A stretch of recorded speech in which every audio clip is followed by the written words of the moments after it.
Okay, so for today's class, we're going to be reviewing some of the stuff we already did. For learning intention, we are learning how to solve one-step equations.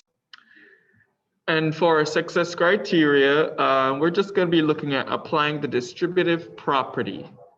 All right, this is something we've done already. Like I said, we'll go through some stuff, we'll do some desmos, and then we'll work on the worksheets that we have. Again, this is going back on standard 8EE7.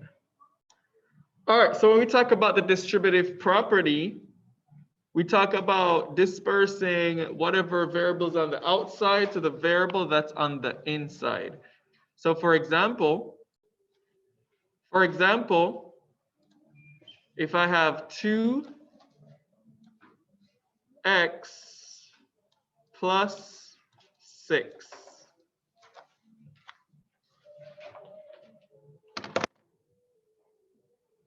If I'm applying the distributive property, I have to take all the values on the outside and multiply it by all the values on the inside.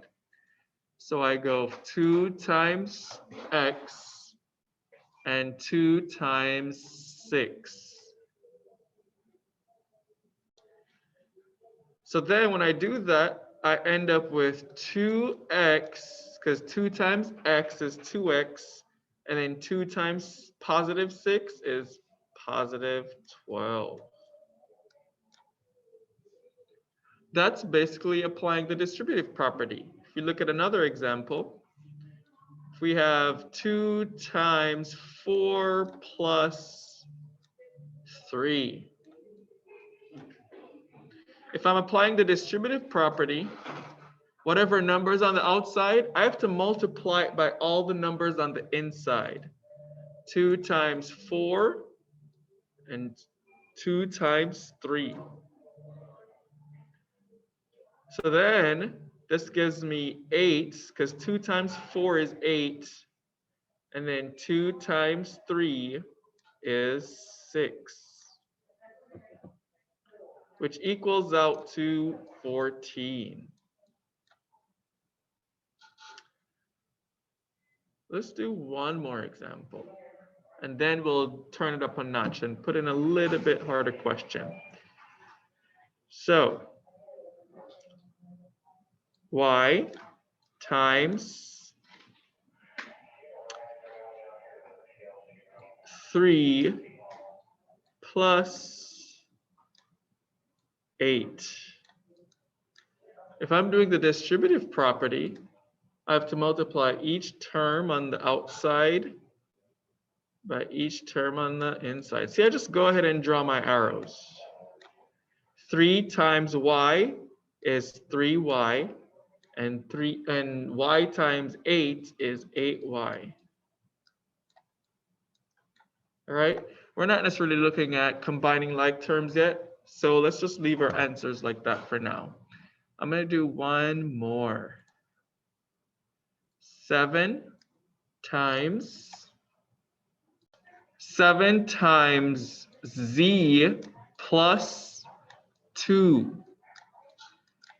I'm just going to go ahead and draw my arrows. That's the first thing I do. Whatever's on the outside, I draw my arrows to whatever's on the inside. So since there are 2 terms inside, I draw my arrows to both terms. So this gives me 7z plus 7 times 2 is 14.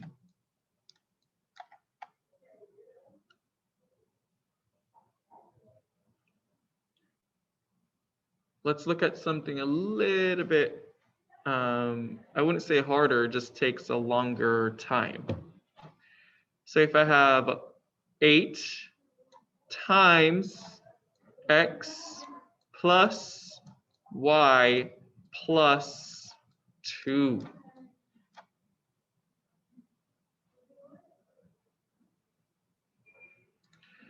Whatever's on the outside, I'm going to multiply it by what's on the inside. I'm going to go ahead and draw my arrows. And since there are 3 terms inside, I have to draw 3 arrows. 8x plus 8 times y is 8y plus 8 times 2 is 16. And then that's my answer. Let's do one more. Negative 3 times 4 plus z plus x. First thing I do is I draw my arrows from the outside term to each term inside. Now I multiply through 12. So then I multiply negative 3 times positive 4. It's negative 12. Negative 3 times a positive z is negative 3z. And then negative 3 times a positive x is negative 3x. That's it. So we're not talking about the distributive property. Whatever term is on the outside, we have to multiply it by whatever term is on the inside. If we have 2 terms on the outside, it means that we have to multiply 2 terms on the outside by whatever is on the inside. Okay?